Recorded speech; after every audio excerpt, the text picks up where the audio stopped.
Un mot? Oh là là. Premier mot qui vient.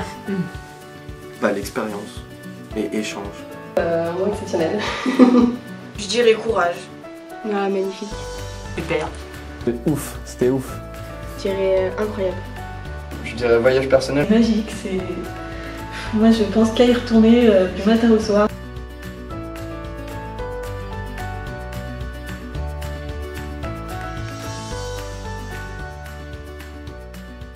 Ça coûte pas d'argent, on peut pas se plaindre là-dessus. C'est pas compliqué à faire. On a juste un dossier à envoyer et 2-3 coups de fil à passer. Le transport était pris en charge, j'ai payé le logement. Notre charge à nous, nos courses et nos frais personnels. À la base c'était pour 3 mois, mais j'ai allongé le programme Erasmus pendant 3 mois de plus parce que je trouvais un stage super, une famille d'accueil super. Je faisais tout ce qui était événementiel autour d'un restaurant. Donc du coup, je devais aller chercher des musiciens dans la rue. J'ai été dans une association, donc j'assistais au niveau administratif la directrice de l'association et en parallèle dans un charity shop en tant que vendeuse. Oui, je voulais partir pour apprendre la boulangerie à l'étranger. J'étais en stage dans une entreprise qui proposait des activités nautiques. Premier objectif pour moi, c'était d'apprendre l'anglais. J'ai eu la chance d'être dans un stage où au bout d'1 mois, je parlais même pas forcément anglais et ils me mettaient déjà tout seul avec des clients dans une petite boutique, tout seul par moi-même pendant toute une journée et ça se passait très bien. Là-bas, on rencontre des situations qu'on n'a pas l'habitude de rencontrer. Puis voilà, je dirais courage et voilà, faut avoir de l'audace. Bah, moi j'ai appris l'anglais parce que j'ai rencontré ma copine là-bas. C'est un peu la confiance en moi.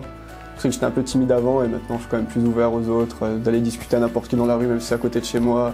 Alors qu'avant jamais j'aurais fait des choses comme ça. Donc, sur le plan professionnel, le fait de prendre confiance en moi, ça m'a permis de voir plus mes qualités, mes capacités, du coup de voir plus clair dans ce que j'aimais. Ça apporte quelque chose de bien au CV parce que quand on dit qu'on a fait une expérience internationale, les patrons ils veulent en savoir plus.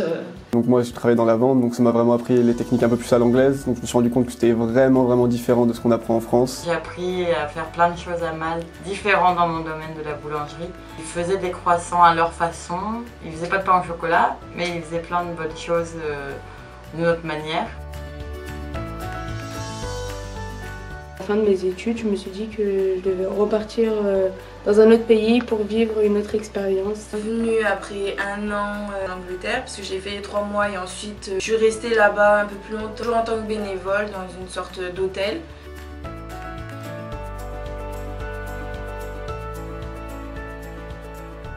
L'engagement, c'est une notion de donner, de rendre service, de partager.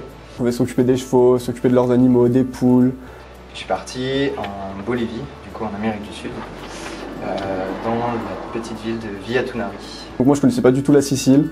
Je suis arrivé, j'étais dépaysé totalement, c'était magnifique. Je me suis retrouvé du coup dans un refuge animalier. Il y avait énormément de singes. J'ai travaillé aussi avec un puma, avec un ours. Et du coup on était encadré par des vétérinaires. Et là je vais partir en Tanzanie avec ma copine encore pour travailler, faire du volontariat dans une école. Tout ça en anglais et j'espère bien apprendre quelques mots de leur langue aussi, le Swahili.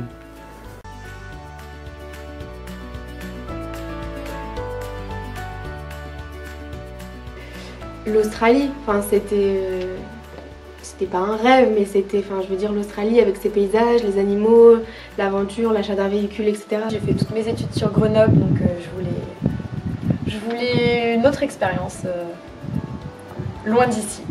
J'avais vraiment envie de découvrir ma personne et savoir comment je pourrais me débrouiller à l'étranger. J'avais aussi envie forcément d'apprendre le japonais. Alors j'ai fait 3 mois de fille au pair sur Brisbane.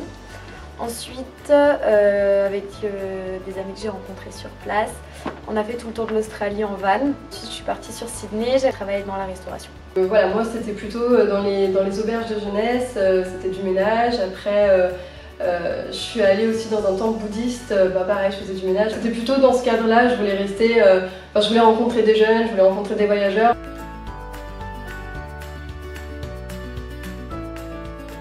J'avais envie de revivre l'expérience du Japon. J'avais encore envie d'être toute seule, de voyager, de découvrir plein de choses, de rencontrer plein de monde. C'était vraiment un besoin que je ressentais. Je me suis installée à Brisbane. J'ai commencé par la côte ouest, donc Perth, et après je suis allée par le centre, je suis allée toute la côte est. Donc ouais, il me manque juste le nord, la partie nord que j'ai pas encore visitée.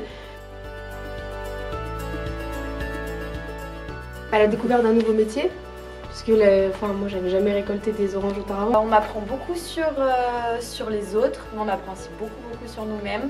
L'ouverture d'esprit. Maintenant, ce que je veux, c'est vraiment voyager. Donc, il y a plein de projets qui se préparent, plein de choses qui me donnent encore plus envie de partir. Je me suis rendu compte qu'en discutant avec les autres, j'aimais bien échanger sur ce que je savais, ce que j'avais fait, mes expériences, etc. Et du coup, je me suis dit, mais j'ai envie d'en faire mon métier. Et du coup, maintenant, on n'a plus peur des araignées.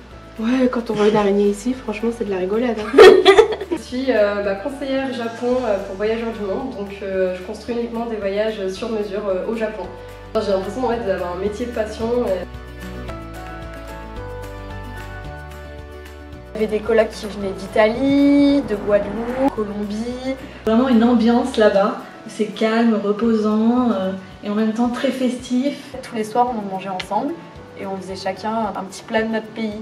Avoir pu aussi visiter toutes les villes autour d'où j'étais, donc Southampton, Portsmouth, je suis allé en Écosse. Nous, on n'était pas des grandes cuisinières, donc on a fait simple, on a fait des crêpes. Hein, mais... On n'était qu'avec des Anglais, donc c'était vraiment hyper enrichissant culturellement, parce que l'Angleterre c'est peut-être juste à côté, mais au final il y a beaucoup de choses qui changent.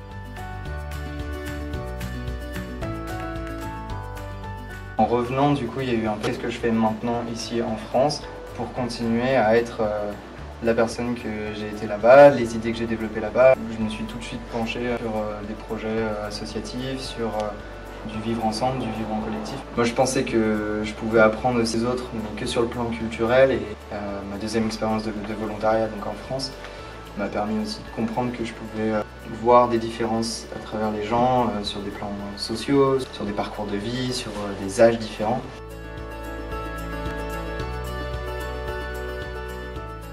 Bah qu'il n'hésite pas.